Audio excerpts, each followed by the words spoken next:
고린도 교회에 바울의 사도권을 방해하는 사람들이 있었다. 의심하고 잘 인정하지 않는 사람들이 있었다. 그랬어요. 그래서 사도 바울이 이제 그들에 대해서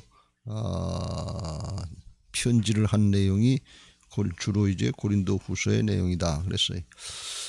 그 후로 이제 사도 바울이 고린도 교회를 방문하려고 하다가 직접 거기 먼저 가려고 하다가 몇 달 늦춰서 마게도냐를 거쳐서 가게 되는 그런 일이 있으니까 이제 사도 바울의 사도권을 시비 걸고 했던 사람들이 사도 바울에게 사도권의 문제도 있는데, 그러니까 예수님 살아계실 때 직접 택함받은 12제자에 속하는 사람이 아니고 예수님이 돌아가신 다음에 이 바울이 사도라고 그랬기 때문에 그걸 인정하지 못한다 하는 거짓 교사들이 있었는데, 그들의 이제 말을 듣고 부안해동하는 고린도 교인들이 있었습니다. 그런 차에 고린도 교회를 먼저 가겠다고 그러다가 이 일정이 바뀌니까 사도권의 시비도 있는데 거짓말까지 시킨다, 이렇게 얘기가 돼서 바울에게 이제 아주 그런 소식이 들려오니까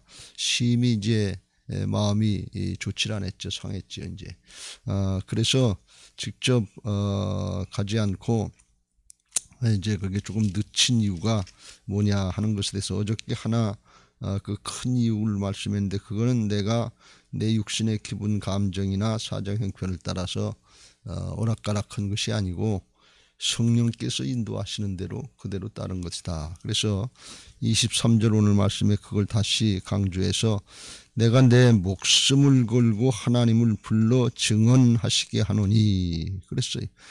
하나님을 증인 삼겠다는 거예요. 어떻게 목숨 걸고 하나님을 끌어대가 할 수만 있으면 증언 삼게 하시겠다. 이렇게 하는 이유는 뭔가 하면 하나님이 아신다 그러는 거죠. 또 하나님이 성령으로 역사하셔서 자기에게 인도하신 바대로 그대로 따른 것이기 때문에 이게 내 마음대로 한 것이 아니다 하는 그런 이유가, 큰 이유가 하나 있었고, 또 하나는 내가 다시 고린도에 가지 아니한 것은 너희를 아끼려 함이라. 그래서 너희를 아끼는 마음 때문에 그때 직접 가지 않았다 하는 것입니다. 그때 직접 가지 않고 사실은 이제 4절 말씀에 내가 마음에 큰 눌림과 걱정이 있어 많은 눈물로 너희에게 썼노니, 그러니까 가는 대신에 눈물로 편지를 쓴 거예요. 그 문제들을 해결하기 위해서 편지를 먼저 썼다 하는 것입니다.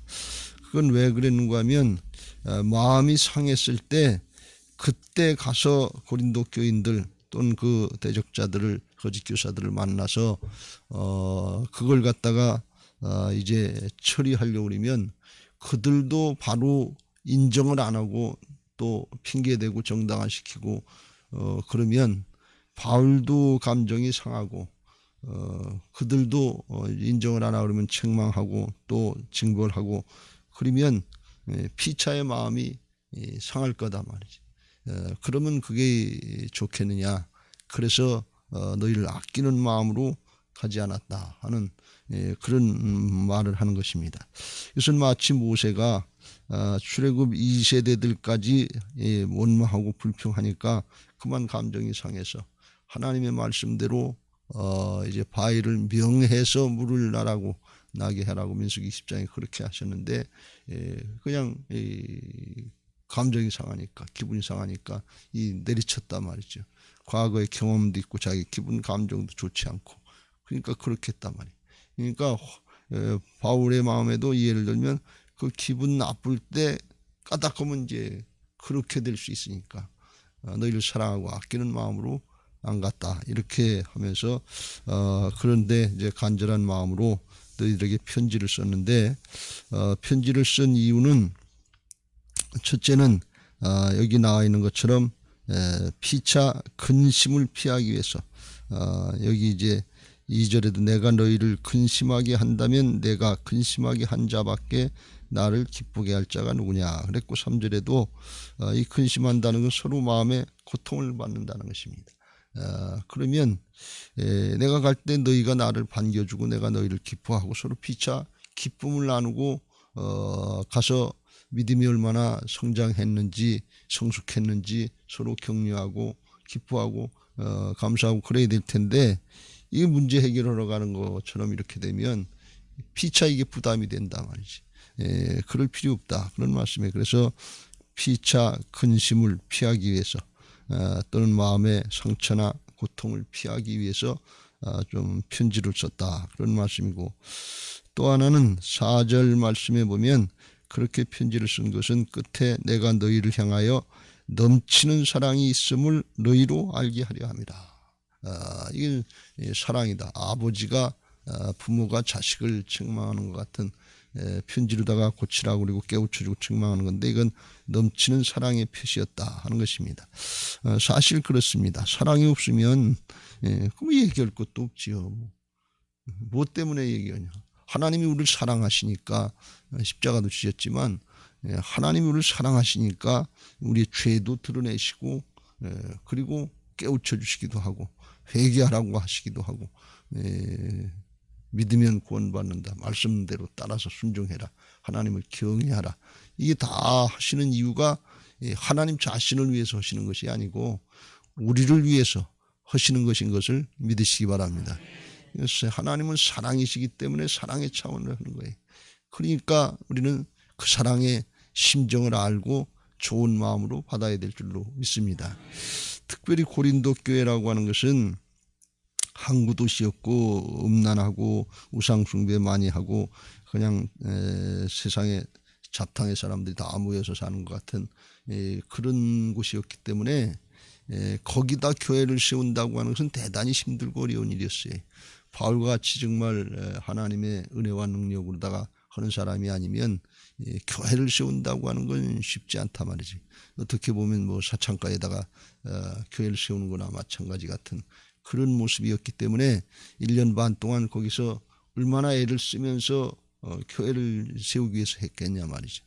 근데 사단이 방해해서 사도권을 시비하고 또 뭐 이런 문제들이 생겨서 분열 문제들이 생겨서 교회가 무너지고 성도들 신앙이 무너진다고 그러면 그건 사단이 방해하는 거지 하나님의 뜻은 아니지 않냐 말이지. 그러니까 어렵고 힘들게 세운 그런 교회이기 때문에 바울이 더 사랑하고 애착을 갖는 거예요. 부모의 마음이 자식 중에서 어렵고 힘든 자식한테 마음이 더 가는 것처럼 바울의 마음도 그런 거예요. 그래서 그냥 너희들이 나한테 감히 그럴 수가 있어?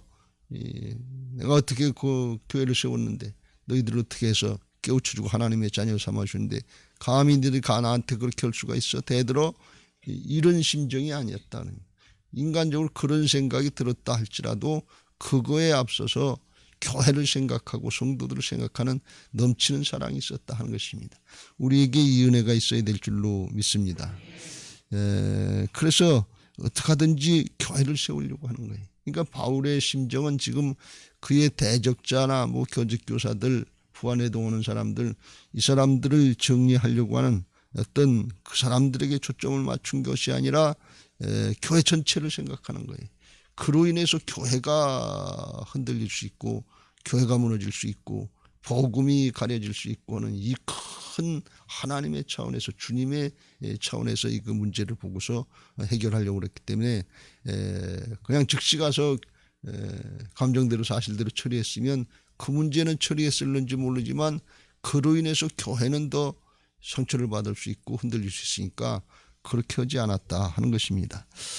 그리고 그들에게 이제 방법을 가르쳐주고 편지로다가 명하면서 그대로 따르는지 안 따르는지 그걸 보려 했다. 9절에 너희가 범사에 순종하는지 그 증거를 알고자 하여 내가 이것을 너희에게 썼노라. 그래서 그대로 편지한 내용대로 그대로 순종하고 따르면 지금까지 잘못했다 할지라도 바울의 사도권을 인정하지 않았다 할지라도 다시 권면할 때 명할 때 그때 따르면 그러면 되는 거지요.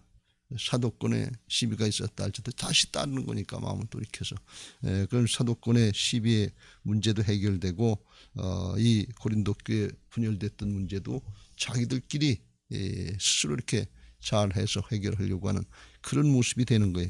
그 편지를 보낸 다음에 실제로 그렇게 된 거예요. 그래서 이 전에 편지에 하고 나서 그 다음에 이제 디도로부터 그런 소식을 듣고 다시 편지한 내용이 고린도후서인데, 성경에는 이 눈물의 편지라고 하는 거, 이게 마음의 고통의 편지인데 이거는 지금 발견이 안 돼서 성경상으로는 안 나와 있는데, 이 고린도후서를 보면 이전의 편지를 고린도전서 하고 이 후서 사이에 보냈던 편지, 이거는 지금 없다고 그래요. 그래서 그 내용들이 어떻게 보냈는지는 잘 알 수 없는데 그걸 따르고 순종했다 그런 얘기예요. 그래서 갑자기 이제 5절 이후에는 그렇게 근심한 자가 있었을지라도 나를 근심하게 한 것이 아니요 어느 정도 모두를 나한테 사도 시비건만 하는 것이 아니라 그로 인해서 교회 전체에도 어느 정도 영향을 미쳤다 하는 것입니다. 상처가 되고 고통이 됐다. 그래서 6절 이러한 사람은 많은 사람에게 벌받는 것이 마땅하다. 이게 공적으로 처리하는 것이 마땅하다. 그런데 이제 마음을 돌이키고 회개했다면 용서하고 위로해줘라. 이젠 더 이상 그거 가지고 문제 삼지 말고 용서하고 화해하고 회복하는 게 좋겠다. 7절 그런즉 너희는 차라리 그를 용서하고 위로할 것이니 그가 너무 많은 근심에 잠길까 두려워하노라 하면서 그러므로 너희를 권하노니 사랑을 그들에게 나타내라. 이렇게 권면하는 것을 볼 수가 있습니다. 그러니까 바울이 문제를 처리하는 데 있어서 또 잘못한 사람을 이제 이걸 권징이라고 하는 건데, 권하고 교회에서 징벌하고 공적으로 처리하는 건데, 이걸 함에 있어서 목적이 어디 있는가 하면 자기 개인에다가 둔 것이 아니고 교회를 세우기 위해서 이렇게 하고 있다 하는 것을 말씀하고 있는 것입니다. 교회 권징의 목적은 그것은 보복하거나 처벌하는 데 목적이 있는 것이 아니고 그 잘못을 깨우쳐주고 잘못된 걸 모르고 하는 사람도 있을 테니까, 또 알았다 그래도 정확하게 이게 다른 사람들에게 교회에 얼마나 큰 해가 되는지 그걸 모르고 자기 주장하고 자기 고집 피우는 이런 경우들도 많이 있을 테니까 그걸 깨우쳐주고 돌이켜서 회개하고 그리고 치유되고 용서도 받고 회복돼서 교회가 다시 더 뜨겁게 하나가 되는, 걸림돌이나 문제가 해결되고 뜨겁고 하나가 되는 거기에 권징의 목적이 있는 것을 믿으시기 바랍니다. 그래서 교회 공동체를 세우는 거예요. 사랑의 공동체로, 믿음의 공동체로 그걸 세우는 것이 우리의 신앙의 목적인 줄로 믿습니다. 이건 교회도 마찬가지고 목장도 마찬가지고 모든 부서가 마찬가지고 가정에서 자녀들이 그런 일이 있더라도 이건 처벌하고 야단치는 데 목적이 있는 것이 아니라 우리가 부모라면 자식들 깨우쳐줘서 잘못된 건 돌이키고 더 성장하고 성숙하게 만들려고 하는 것이 부모의 마음이지, 그 이놈 새끼 그냥 잘못됐다 그러고서 야단쳐가지고서 나가 그리고 끝내면 그러려고 하는 건 아니잖아요.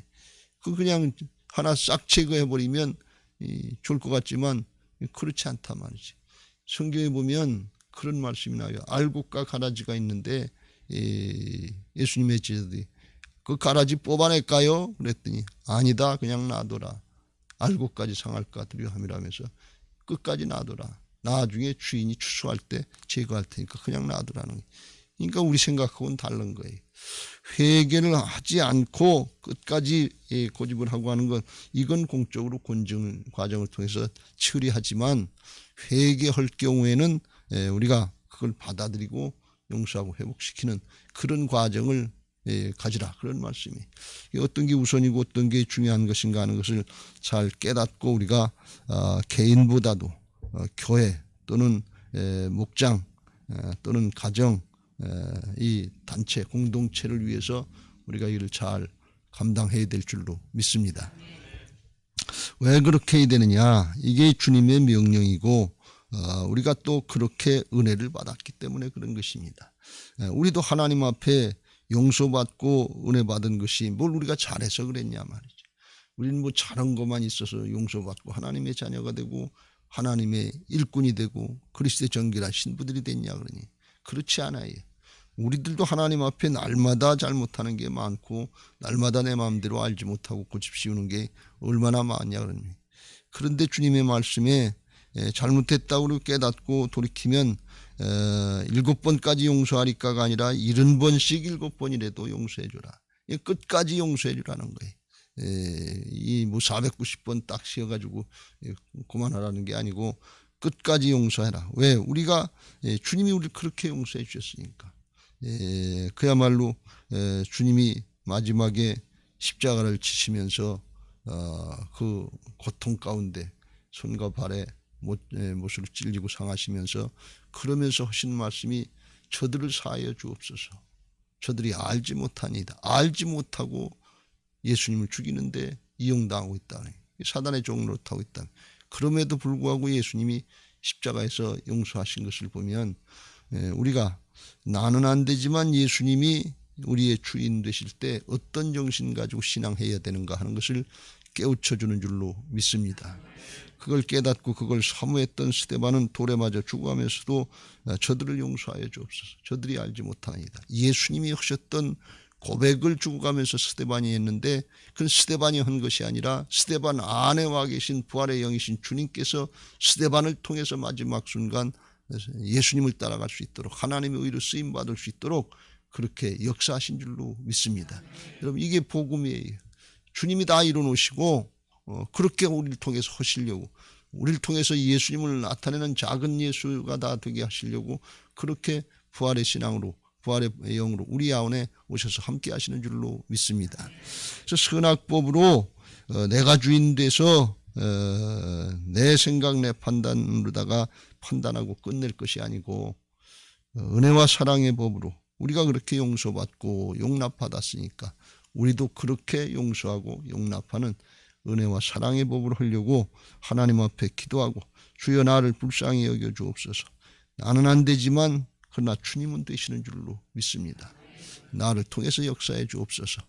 이렇게 기도하고 순종하려고 그러면 성령께서 함께하여 주셔서 평강도 주시고 다스려 주셔서 하나님의 역사를 감당하게 하실 줄로 믿습니다. 사실 이거는 쉬운 일은 아닙니다. 이 자기를 대적하고 또 교회를 회방하고 분열시키고 사단의 종로로 타는 거 그냥 언뜻 생각하면 그냥 뿌리째 뽑아서 없애면 되지. 그렇게 생각하기 쉬운데 스스로 자기 발로 나간다든지 회개를 안 하고 고집 피우면서 가룟 유다처럼 그렇게 한다든지 그건 어떻게 방법이 없어요. 그리고 또 우리가 권징하면서 이 조심해야 될 것 두 가지는 너무 관대하게 사랑으로 하라고 그러니까 원칙도 없이 말씀도 없이 하나님은 사랑의 하나님이시지만 공의의 하나님이신 것을 믿으시기 바랍니다. 원칙도 없고 말씀도 없고 그러면 이게 규율이 서질 않는 거예요. 그 옛말로 영이 서질 않는 거죠. 지금 정권 말기에 대통령의 영이 서지 않는 대통령이 말해도 장관이 듣질 않는 이런 게 되는 게 뭐 질서가 다 무너졌다가 제대로 안 하니까 왜 그러냐? 제 식구 감싸기, 자기 편 감싸기. 그러니까 이게 원칙이 맞질 않는 거예요. 자기 편한테는 그냥 무조건 덮어주고 죄고 뭐 수사도 하지 말고 무조건 덮어주라고 그러고 남의 편은 뭐 적폐청산이다 그리고 다 그냥 바닥부터 끄집어내고 또 끄집어내려고 몇 년 전 거부터 전 정권 때 그랬다. 전 정권 때 그랬다. 핑계. 이렇게 되면 이게 논리가 맞냐 그러니. 그렇게 하면 안 된다 그러니. 그러니까 권징이 너무 관대해서 회개도 하지 않게 하고 그냥 없는 것처럼 괜찮은 것처럼 넘어가서 죄를 조장하고 덮으려고 하는 거. 이건 하나님의 뜻이 아니다 말이죠. 사랑으로 하되 그 사랑은 죄를 깨닫고 돌이키고 회개하고 용서받고 회복되는 새 사람 되게 하는 그 사랑을 주님의 사랑을 말씀하는 거지 내 자식이니까 그냥 덮고 넘어간다 우리 편이니까 그냥 덮고 넘어간다 그건 아니니까 거기에 속지 마시길 주의 이름으로 축원합니다. 그렇게 속기가 또 쉬워요. 그건 주님의 뜻이 아니다. 그런 말씀이. 또 반대편으로 이 권징하는 것이 너무 엄격해서 또는 가혹해서 처음부터 아주 그냥 처벌해서 잘라내려고 하는 그런 용서의 여지를 남기지 않고 하는 것은 그건 또 하나님의 뜻이 아니다. 그러면서 용서 회개할 수 있는 기회를 주고 충분히 기회를 주고 이제 깨닫고 돌이키게 하고 그래도 안 듣고 끝까지 고집 피우고 가룟 유다처럼 그렇다면 사울왕처럼 고집 피운다면 그건 할 수 없는 거지. 그렇게 될 땐 보통 자기가 그냥 그 길을 갑니다. 고집 피우다가 그건 할 수 없어요. 근데 우리는 최대한대로 깨닫게 해주고 잘못을 깨우쳐주고 용서받을 수 있도록 그렇게 기회를 줘야 된단 말이죠. 그것은 우리는 최종적인 심판주가 아니에요. 깨우쳐주는 과정을 우리로 쓰임받는 것이지 최종적인 심판자는 하나님 한 분 주님이신 것을 믿으시기 바랍니다. 그래서 잘못했다 그러면 분명히 저거 속에서 중심이 아닌데 이 대통령이 대충 이렇게 얘기하는 걸 보면 중심으로 회개하는 건지 그냥 말로만 하고 정당화시키고 핑계대고 그 순간 넘어가려고 아예 잘못했어요 아니에요. 그리고 넘어가는 건지 왜 모르냐 그런 얘기예요. 사람이면 다 알지요. 그런데 잘못했다고 그러면 부족하지만 내 마음에 합당치 않지만 70번씩 7번이라도 용서해 주라고 그랬으니까 그냥 용서하고 용납하고 우선 넘어가라 그런 말씀입니다.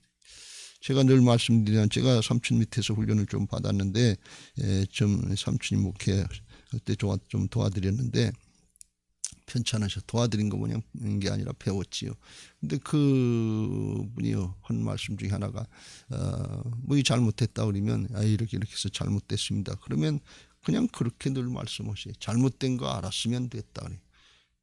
잘못된 걸 알고 고백했으면 회개하고 인정하고 고백했으면 됐다 그런 말씀. 근데 이걸 아닌 것처럼 그리고 넘어가는 건 그건 아니에요. 또 상대방이 아실 것이니까 뭘 굳이 얘기하겠냐? 그것도 아니에요. 자기 죄를 인정하고 고백하시길 주의 이름으로 축원합니다. 그게 깨끗하게 정리하고 넘어가는 거예요.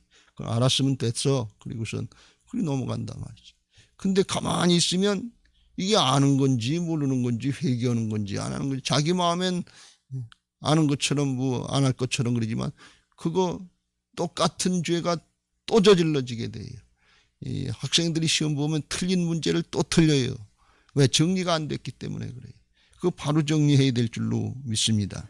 우리가 그것도 잘 해야 되고 상대방이 잘못했다 그러면 정말 내 마음에 흡족하지 않지만 마음에 들지 않지만 넘어가야 되는 거예요. 여러분 부부싸움 할 때 여러분들은 부부싸움을 안 해서 잘 모르시겠지만 KO성 하려고 하지 마세요. 아주 그냥 완전하게 때려잡아서 꼼짝 못하고 그냥 내가 완전히 이겼다. 핑계 여지도 없고 그냥 뭐 여지도 없게 아주 그냥 그렇게 KO성 하려고 하지 마세요. 그냥 잘못됐다 그러면 그냥 넘어가시길 주의 이름으로 축원합니다. 내 경험으로 얘기하는 거예요. 여러분 잘 모르실 것 같아서 경험으로 얘기하는 거예요. 우리가 오늘만 살고 내일은 없는 게 아니에요. 하루아침에 뭐가 다 되는 게 아니에요. 어떻게 나도 하루아침에 안 되는데 어떻게 남이 하루아침에 되겠냐 그런 얘기. 그렇게 이제 주님의 뜻을 따라서 용서하려고 그러고 사랑으로 세우려고 하고 그러면 성령께서 함께 하셔서 우리가 못하는 걸 하나님이 보완하셔서 공동체를 세워주시고 가정을 세워주시고 화합할 수 있도록 하나가 될 수 있도록 도우실 줄로 믿습니다. 옛사람을 통해서 기분 감정으로 하려고 하지 말고 이제는 예수님의 생명으로 거듭난 새 사람이다. 나는 죽고 오직 내 안에 예수 그리스도께서 사신다 하는 것을 믿고 새 사람으로 부활신앙하시길 주의 이름으로 축원합니다.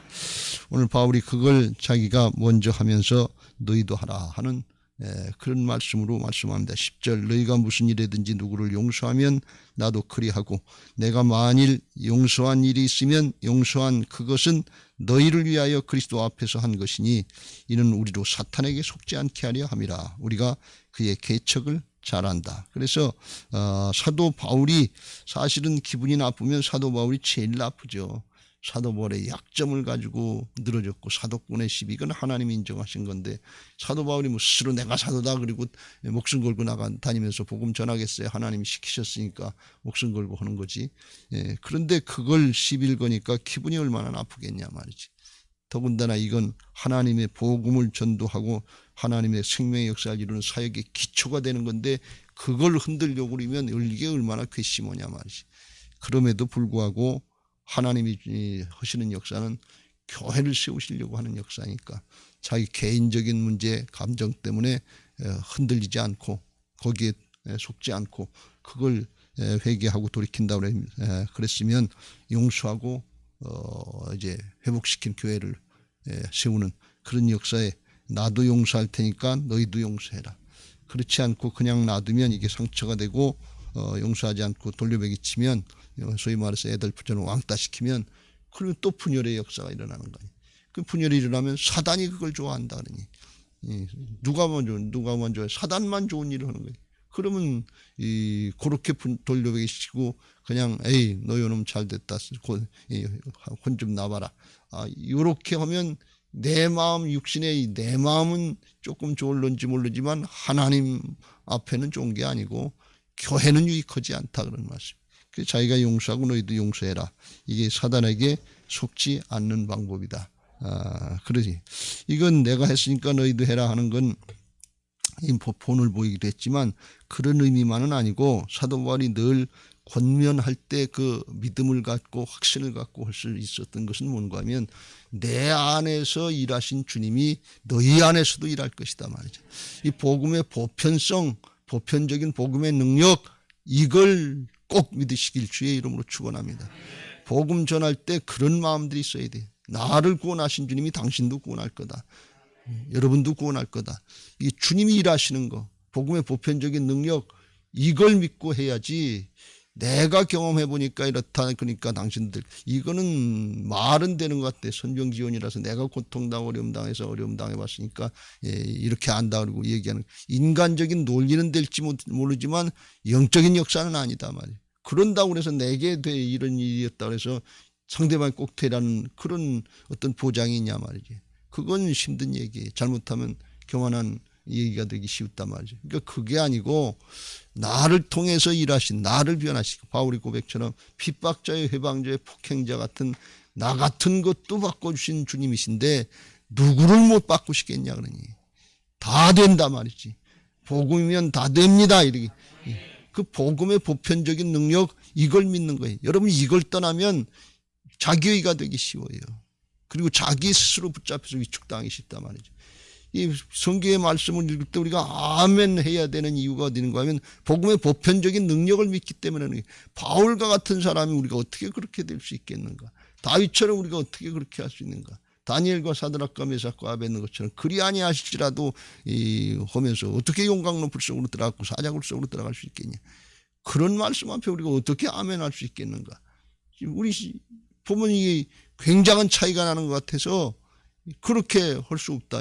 이런 논리에 빠지기 쉬운데 그거는 인간적이고 옛사람의 모습이지 주님이 우리를 통해서 일하시는 역사는 바울을 통해서 일하시나 다니엘을 통해서 일하시나 다윗을 통해서 일하시나 똑같다는 사실을 믿으시길 주의 이름으로 축원합니다. 그걸 다윗은 만군의 여호와의 이름으로 나간다고 그랬고 신약에서는 예수님의 이름으로 하라 그런 말씀이에요.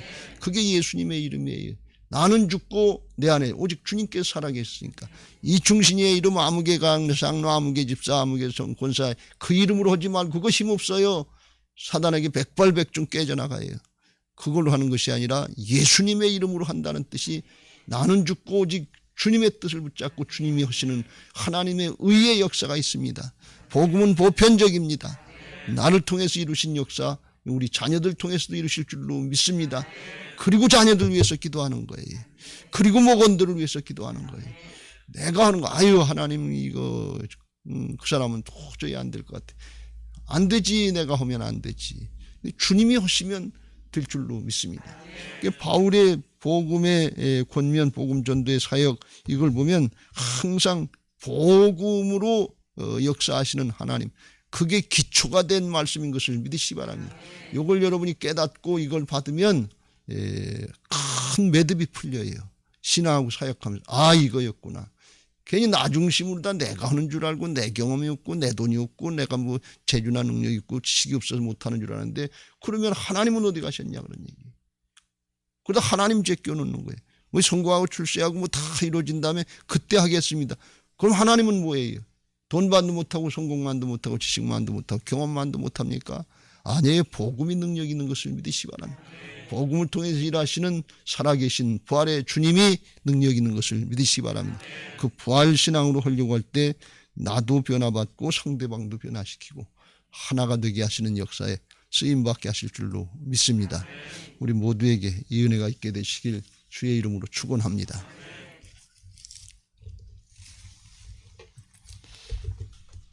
이제 받은 말씀 기억하시고 찬송할 때 218장 찬송하시고 기도하시기 전에 기도 제목 같이 읽고 찬양하겠습니다. 부활신앙 및 성전 건축을 위한 기도 제목 민수기 14장 28절 그들에게 이르기를 여호와의 말씀에 내 삶을 두고 맹세하노라. 너희 말이 내 귀에 들린 대로 내가 너희에게 행하리니. 아멘 아멘. 열왕기하 20장 5절 내가 내 기도를 들었고 내 눈물을 보았노라. 아멘 아멘. 1.